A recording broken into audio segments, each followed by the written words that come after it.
Pushkin. Wealth, greed, desire, murder. These are just some of the plagues that befell the Osage people after vast oil reserves were discovered beneath their land. Killers of the Flower Moon tells a story of the disregard for human life and betrayal and greed. Today on Revisionist History, we're presenting a special episode of Cautionary Tales.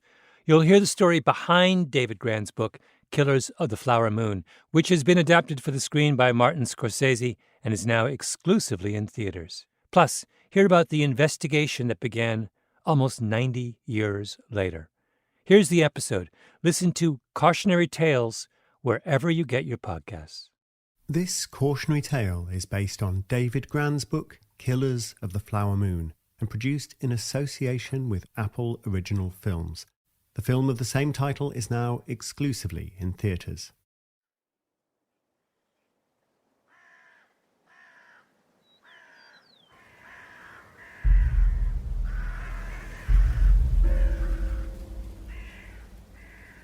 Once upon a time, the Osage Nation stretched across the centre of the North American continent, from the Rocky Mountains through to what is now Missouri, Kansas, and Oklahoma. President Thomas Jefferson viewed the Osage people with wary respect. When in 1804 he met with a group of towering Osage chiefs at the White House, he remarked that they were the finest men we have ever seen. The wary respect did not last. By 1870, the Osage people had been pushed into buying land that one observer described as broken, rocky, sterile, and utterly unfit for cultivation. Ravaged by smallpox, the death of the buffalo, and brutal attacks from settlers, only a few thousand of them remained alive. The Osage chief, Wati Ankar, tried to look on the bright side.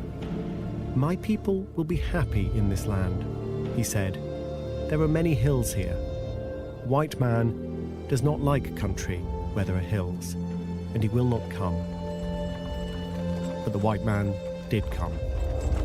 Osage children were forcibly enrolled in Catholic boarding schools, days' travel away from their parents, and made to change their names and their clothes to the European style. The United States policy was that the Indian must conform to the white man's ways, peacefully if they will, forcibly if they must.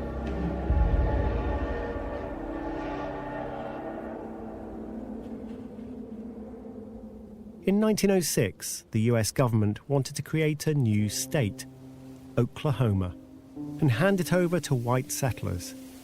They pressed the Osage Nation to agree to a new deal concerning the rights to the land they'd purchased. The Osage negotiators played a weak hand well. Under the deal that they agreed, the entire tribe of 2,229 souls collectively held the rights to whatever lay beneath their land. And what lay beneath? As the Osage negotiators suspected, and the white man had not guessed, was oil.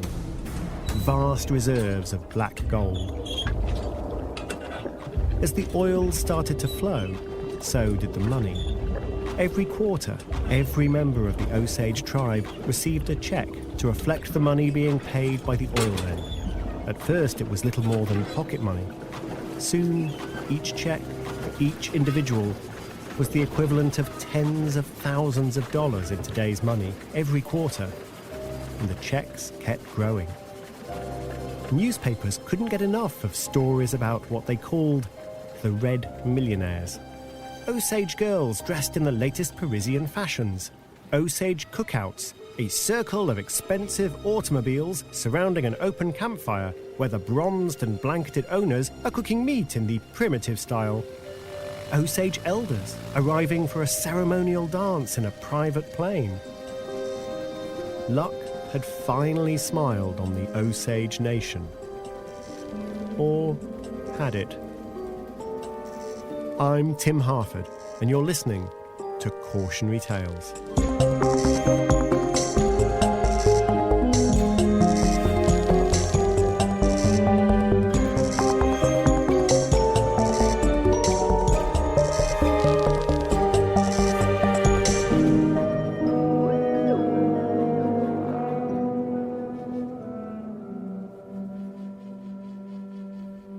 Minnie Smith was the first of the 4 sisters to die. She'd been young, fit and healthy, and then she'd grown ill quite suddenly. The doctors in Osage County were baffled by her death, but of course they had a diagnosis: a peculiar wasting illness. Maybe. Peculiar it certainly was. Minnie left behind a husband, a white man called Bill Smith. A few months after Minnie's death in 1918, Bill married another of the sisters, Rita. Then there was Anna.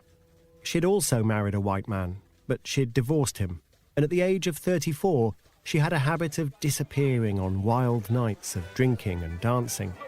She had plenty of places to go.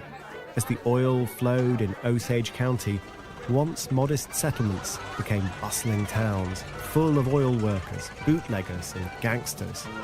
One overnight oil rush town was named Whiz-Bang, where people whizzed all day and banged all night.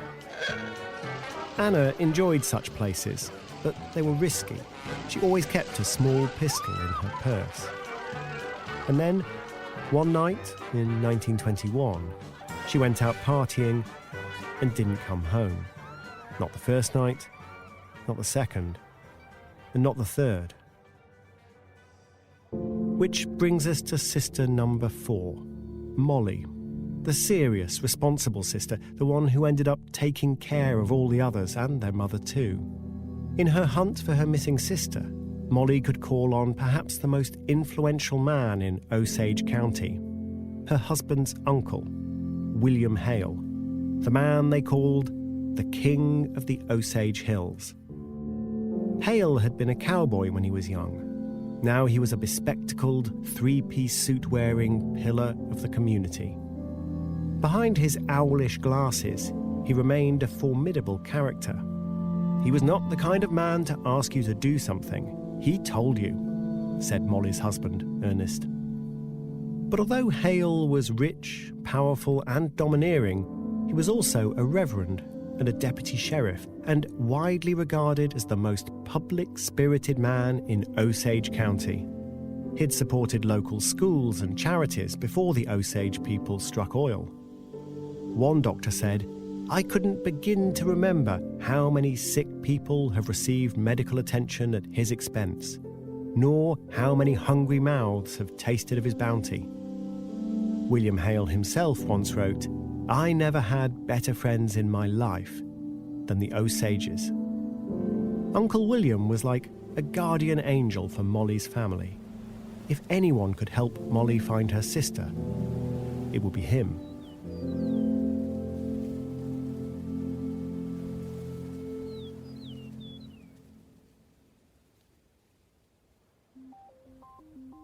In the second half of the 20th century, economists began to observe a pattern. Striking oil is not the guarantee of national prosperity that you might expect. Indeed, the reverse is often true. Think of Iraq and Iran, Venezuela and Nigeria. There are plenty of countries with vast reserves of oil, and few of them seem to have flourished as a result. Even the wealthy exceptions, such as Saudi Arabia, often have a thin and brittle kind of wealth. It's a challenge to build foundations for enduring prosperity, for something that will last longer than whiz-bang when the oil money is gone. Economists debate the causes and cures of this problem, and they call it the resource curse. But I prefer a more lyrical description by a former minister of oil-rich Venezuela when he was asked to describe the effect of all that black gold on his country. "It is the devil's excrement," he declared. "We are drowning in the devil's excrement." The Osage had never heard of the resource curse or the devil's excrement, though one of their elders seemed to anticipate the idea. "Someday this oil will go," he said, "and there will be no more fat checks every few months from the Great White Father. There'll be no fine motor cars and new clothes. Then I know my people will be happier. But were those fat checks involved in the peculiar death of one sister and the disappearance of another? Uncle William Hale had quietly expressed his doubts about Bill Smith. He'd married Minnie, remember? Then she'd died suddenly and mysteriously. Months later, he married her sister, Rita. Marrying one Osage woman would set a man up for life. Marrying two? You had to wonder about Bill's motives. But then it wasn't as if Bill had stood to gain financially from Minnie's death. Under the system of head rights, it wouldn't be Bill who'd keep getting those fat checks. Instead, Minnie's head right passed to her mother, Lizzie. So would Anna's head right if anything had happened to Anna. And after Anna had been missing for a week, there was news. A rotting corpse had been discovered. The undertakers scattered salt and ice on it to reduce the swelling and the stink. By the time the sisters Molly and Rita arrived, the vultures were wheeling overhead. Was it Anna? The face of the corpse was unrecognizable, but Molly knew the traditional blanket and the clothes were Anna's. She had washed them freshly for her sister the last time she saw her alive a week ago. And there was Anna's distinctive gold filling. It was her, for sure. Rita wept. Molly was resolute. She hired private detectives, and she had help from her husband's uncle, William Hale, who swore he'd get justice for Anna. He got his personal doctors to perform an autopsy. They found a bullet hole in the woman's skull, although even after chopping her brain into mince, they never could find the bullet. Curious. But as both the sheriff and the private investigators started to look into the mystery, it wasn't just Minnie's and Anna's deaths that they'd have to solve. Another one of the sisters did not have long to live. Cautionary Tales will return in a moment. The Indian must conform to the white man's ways. But not like this, decided the federal government, not with luxury cars and private planes. Congressional committees took to poring over reports of Osage expenditure, like disapproving parents scrutinizing the bank account of a teenager. And they'd devised a system, just like the one you'd impose on a child. If the US Department of the Interior decided that a member of a Native American tribe wasn't competent to manage their own affairs, their finances would be handed over to a guardian. The idea of competence was a sham. In truth, the system of guardianship was purely a matter of racism. Full-blooded Osage people would always be pronounced incompetent and assigned a guardian.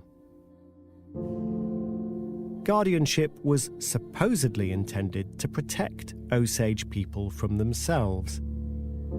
In fact, and of course, and by design, it made them easy to exploit. Guardians had to approve any item of expenditure, down to toothpaste and groceries.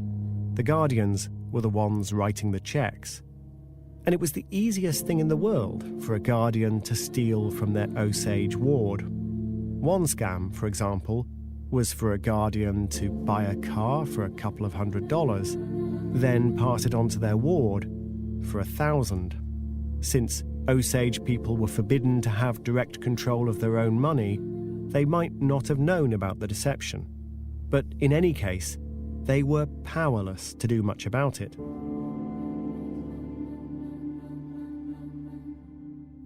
At least some Osage people had white friends. Molly didn't have to rely on some exploitative stranger for guardianship. Her own husband, Ernest, was her guardian. That meant she had as much control over her money as most women of the day. And just as you'd expect from the nephew of the upstanding William Hale, Ernest took good care of Molly. She suffered from diabetes. He made sure she went regularly to his uncle's trusted doctors, the ones who had performed Anna's autopsy. They gave her the regular injections of insulin she needed to stay alive. But the private detectives that Molly hired weren't making much progress in figuring out who had shot Anna and why. They interviewed Ernest's brother, the last person who'd seen her alive. Anna's ex-husband was grilled too, but he had nothing to gain from her death. Anna's money went to her mother, Lizzie. The evidence to charge anyone seemed thin. Anyway, the local sheriff and his deputies were busy taking bribes, busy colluding with bootlegging gangs, and soon enough, they were busy dealing with other untimely deaths. A mood of fear set in. Osage people began to install electric lights outside their homes, pushing back the darkness in the hope of dissuading the creep of the assassins. Who would be next? At one stage, even the powerful friend of the Osage, William Hale, seemed to be a target. Unknown men set fire to his pastures, and the flames spread for mile upon mile. If the king of the Osage Hills could be attacked, nobody was safe. Rita's husband, Bill Smith, developed his own suspicions about what was going on. He hired his own private detectives. He told friends he was determined to get to the bottom of the killings, and that he was getting warm. But perhaps his enemies were getting warm too. On several nights, Bill and his wife Rita were awoken by movement outside the house. It sounded like intruders, scouting around, getting the lay of the land. Rita and Bill were scared. Leaving many of their possessions behind, they abruptly moved to a neighborhood in the town of Fairfax. Most people there had a guard dog. But over the course of a few days, one by one, the neighborhood guard dogs began to sicken, lay down, and die. In the early hours of March the 10th, 1923, the entire town was jolted awake. Close to the blast, windows shattered, timber snapped, doors flew from their hinges, people were knocked flat. Further away, the town shook and wouldn't stop. A rush of bewildered townsfolk headed towards the epicenter. It was Bill and Rita's new house. There was nothing left of it but rubble and choking black smoke. Apparently, Bill Smith's investigation had got a little too warm. Molly was the only one of her sisters left. And despite regular injections to treat her diabetes, Molly herself was getting sicker and sicker.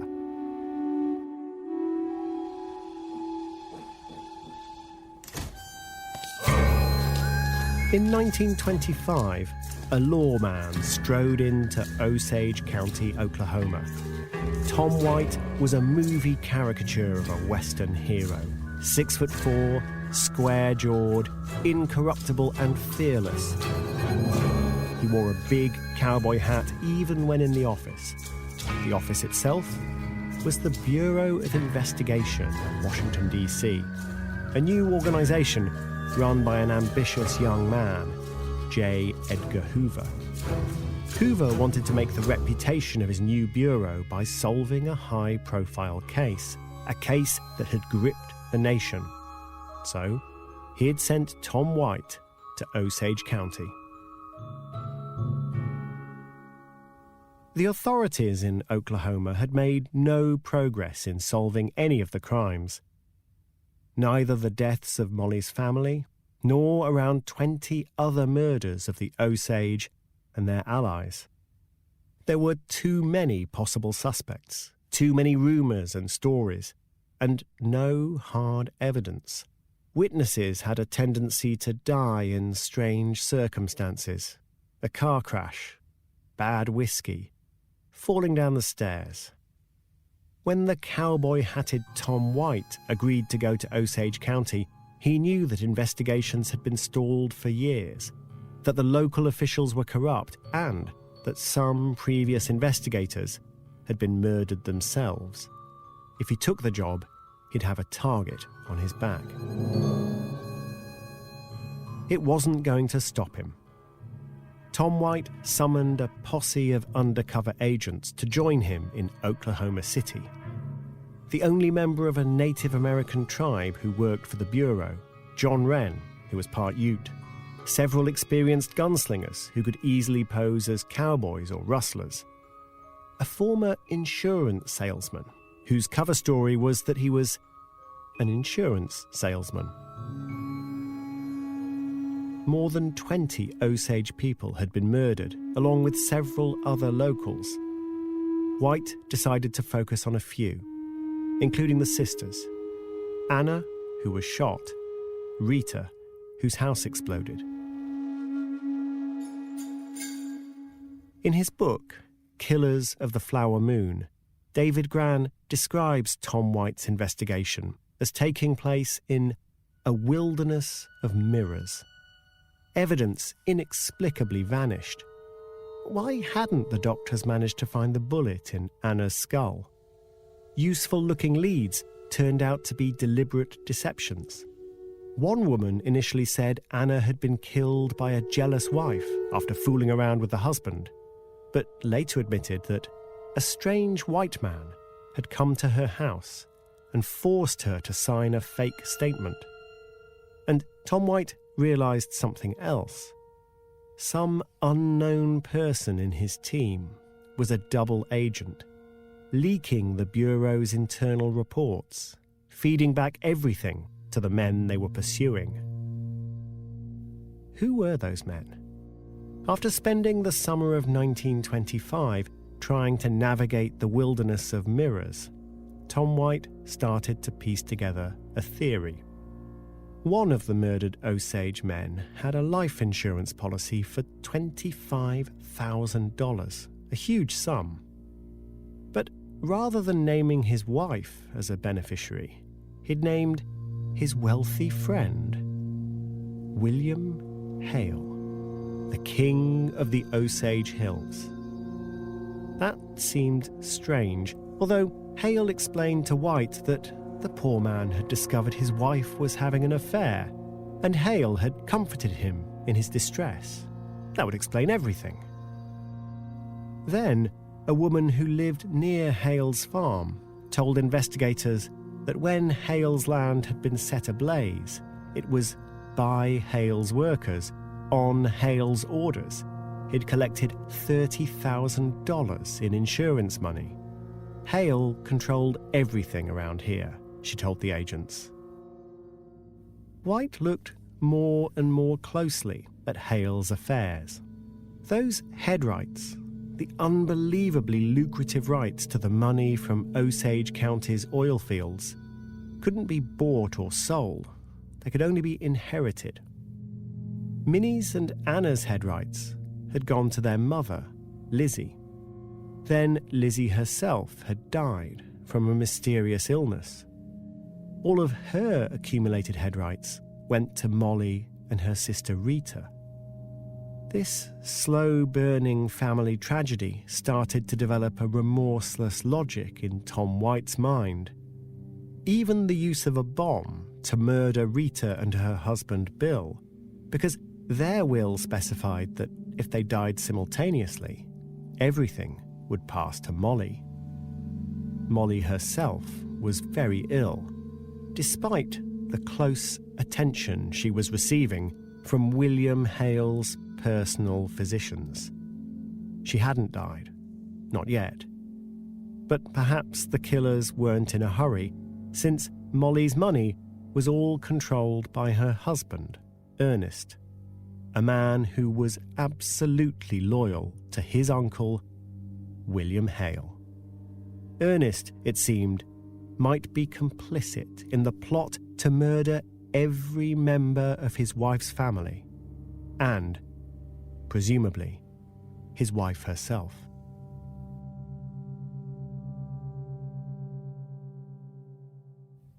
Solving the mystery was one thing.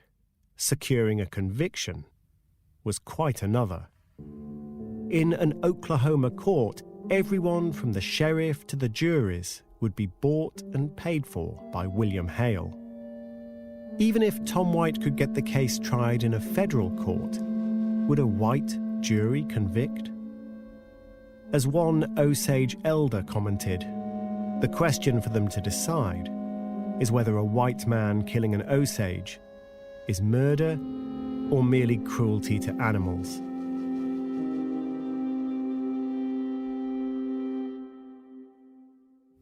The trials were a sensation. I say trials, since there were several murders and several murderers working for Hale. One was declared a mistrial after it became clear that members of the jury had been bribed. Ernest made a full confession of his and his uncle's crimes, then withdrew it and agreed to testify for his uncle's defence. Then repented and confessed again.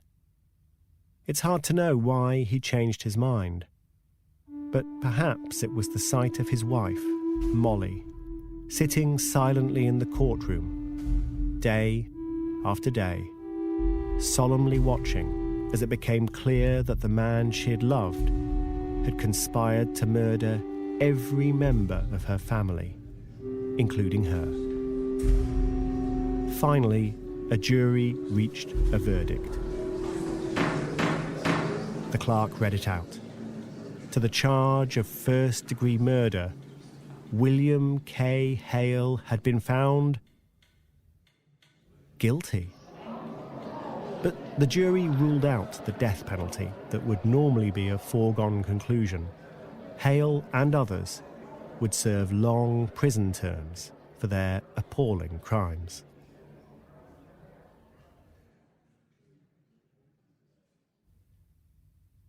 Orson Welles once said that if you want a happy ending, it depends on where you stop the story.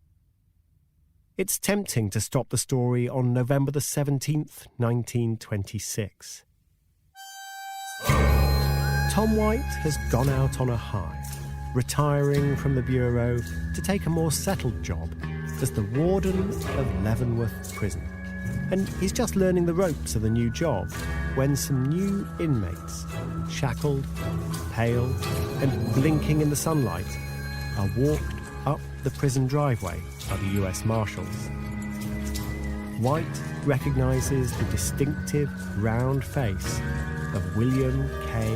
Hale. And Hale recognises him too. "Why, hello, Tom," offers Hale. "Hello, Bill," says Warden Tom White. He shakes William Hale's hand and watches as Hale is marched off to his cell. But I can't end the story there. When Tom White and the Bureau of Investigation convicted Hale and his immediate conspirators, they declared victory and got out of town. But the killings didn't stop then. You can still drown in the devil's excrement, even if the devil himself has gone to jail. Cautionary Tales will return after the break.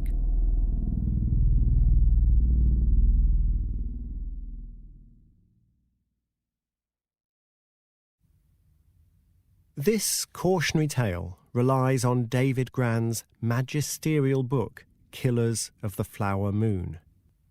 When I told David I was hoping to base an episode on it, he told me, "Take a look at the final section of the book." That's the part of the history that often gets left out. The final section begins in 2012, almost 90 years after our comic book hero Tom White strode into town. Another investigator followed in his footsteps. He wasn't a former Texas Ranger, standing tall, packing heat and wearing a cowboy hat.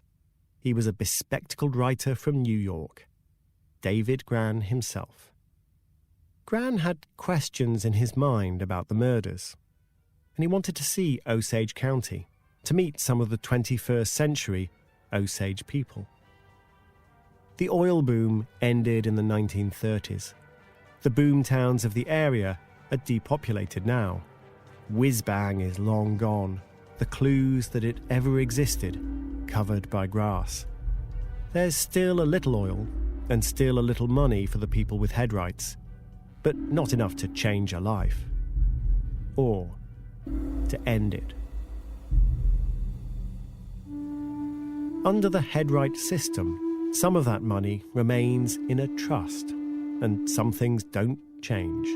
It isn't managed by the Osage Nation, but by the US government.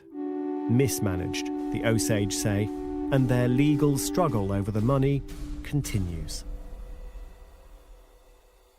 The Osage Nation is 20,000 strong, of whom 4,000 still live in Osage County, in and around their capital, Pawhuska. The Osage have an elected government and ratified a new constitution in 2006. In some ways, the Osage chief's prophecy has come true. Someday this oil will go, and there will be no more fat checks every few months from the Great White Father. Then, I know, my people will be happier. But the terror of the 1920s is a low bar for happiness. One Osage historian, Lewis F. Burns, wrote, "To believe that the Osages survived intact from their ordeal is a delusion of the mind.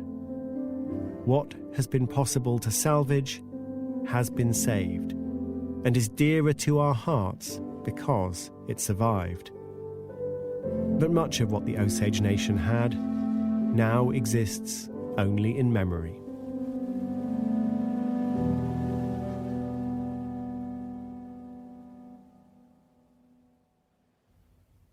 David Gran visited the region several times to meet people and hear their stories.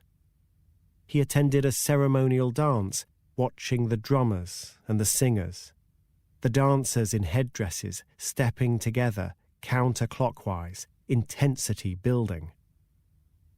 At the dance, a woman came up to David Gran and introduced herself.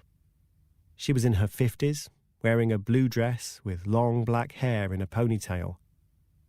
She seemed familiar somehow. "Hi," she said. "I'm Margie Burkhart." She was the granddaughter of Ernest and Molly Burkhart. Molly, who'd watched her sisters and mother die one by one. Ernest, who'd conspired in their murder. Margie talked about her father, Cowboy Burkhart, how much he'd doted on his mother Molly, and how haunted he'd been by the crimes of his father. She drove David Gran to the site of the bombed house, and as they sat outside in the car, she told him that little Cowboy and his sister had been due to visit their Aunt Rita the night her house blew up. But Cowboy had earache, so he didn't go. Ernest would have known very well what would happen to the house that night. As Margie explained to Gran, my dad had to live knowing that his father had tried to kill him.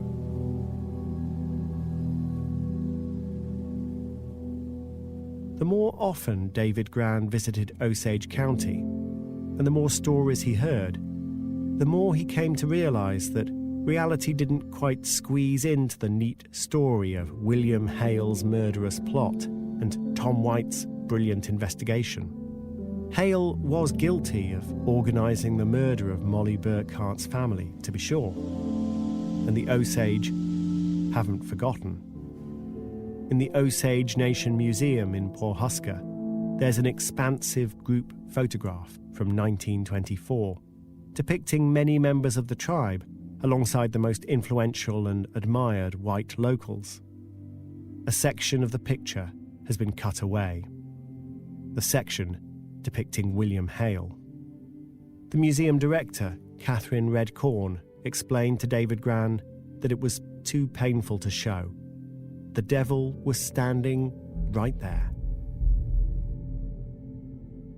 But there's no evidence connecting Hale with the murder of Barney McBride, an oil man who'd set off for Washington, D.C., determined to appeal to the federal authorities for help in solving the Osage murders. His naked body was found the next morning, a sack tied over his head, his skull smashed in. He'd been stabbed 24 times. Nor was Hale apparently connected with the murder of Charlie Whitehorn, who disappeared around the same time as Anna. He was found under a bush, a bloated, fly-blown corpse, identified only by a letter in his pocket. Between his eyes gaped 2 bullet holes. His widow, Hattie, then seemed sure to die of a mysterious illness until her sisters moved her away from the area, where she staged a full and surprising recovery. Hale didn't seem to be behind the death of George Bighart, who died in an Oklahoma City hospital in 1923 after being poisoned. Or W.W. Vaughan, Bighart's lawyer, who rushed to his deathbed to hear his testimony and collect some vital incriminating documents. Vaughan then phoned the Osage County Sheriff to tell him that he knew who killed Bighart and a lot more than that. Vaughan boarded a train home, but never made it. His body was found by the tracks north of Oklahoma City. Neck broken, incriminating documents gone. In his conversations with Osage people, Gran kept hearing similar stories. Osage grandparents who died young in the 1920s or 1930s, with the family convinced of foul play and the authorities showing no interest. Digging into the archives, he sometimes found clues. In Killers of the Flower Moon, Gran's detective work reveals the identity of the influential man who killed W.W. Vaughan. But some of the murders will never be solved. Too much evidence was deliberately destroyed by corrupt officials. And then there are other heartbreaking cases of white guardians with 3, 4 or more Osage wards who all died young for no apparent reason. Deaths that at the time were never even recognized as murder at all. The resource curse is seen as a subtle economic problem. There's a lively academic debate on why some nations seem to suffer more than others and what policies they should adopt. But the basic truth of the resource curse isn't subtle at all. It's that money brings trouble. Civil wars, nasty geopolitics, brutal dictatorships.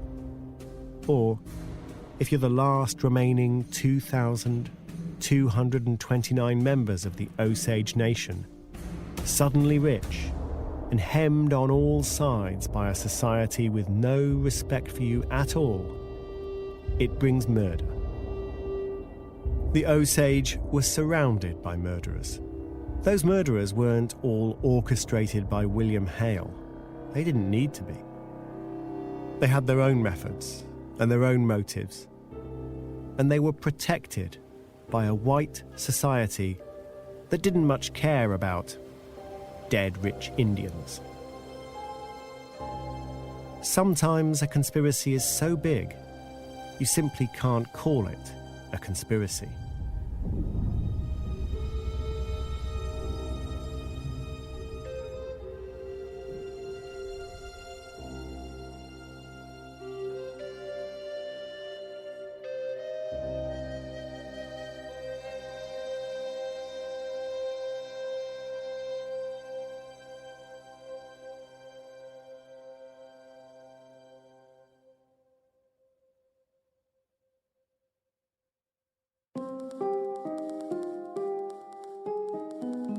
This cautionary tale is based with permission on David Grann's book, Killers of the Flower Moon.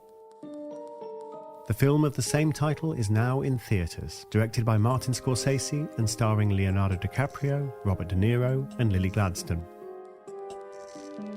This episode was produced in association with Apple Original Films. Next week, I'll be back, discussing this story with Jim Rohn Gray, a former principal chief of the Osage Nation.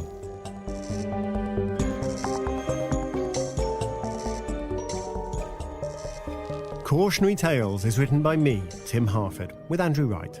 It's produced by Alice Fiennes, with support from Marilyn Rust. The sound design and original music is the work of Pascal Wise. Sarah Nix edited the scripts. It features the voice talents of Ben Crow, Melanie Guttridge, Stella Harford, Gemma Saunders and Rufus Wright. The show also wouldn't have been possible without the work of Jacob Weisberg, Ryan Dilley, Greta Cohn, Vital Millard, John Schnaars, Eric Sandler, Carrie Brody and Christina Sullivan. Cautionary Tales is a production of Pushkin Industries. It's recorded at Wardour Studios in London by Tom Berry. If you like the show, please remember to share, rate and review. Tell your friends. And if you want to hear the show ad-free, sign up for Pushkin Plus on the show page in Apple Podcasts or at pushkin.fm/plus.